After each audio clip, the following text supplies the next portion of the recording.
Did you know a young narwhal once got so stuck he accidentally became a hero? Newton had just grown his first horn and couldn't stop showing it off to every fish in the ocean. He swam around bragging to his friends, pointing his shiny new tusk at everything. But then he tried swimming through a kelp forest and got completely tangled up. His horn pierced right through the seaweed and he couldn't wiggle free. Things got worse when he crashed into an old shipwreck.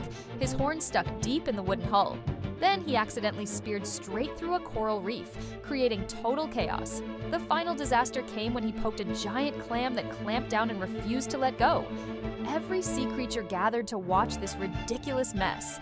They tried pulling him out, but only made everything worse. That's when Newton realized something amazing. His horn was perfect for poking breathing holes for trapped fish and making doorways in coral walls. The embarrassing horn became his superpower, helping everyone in the ocean.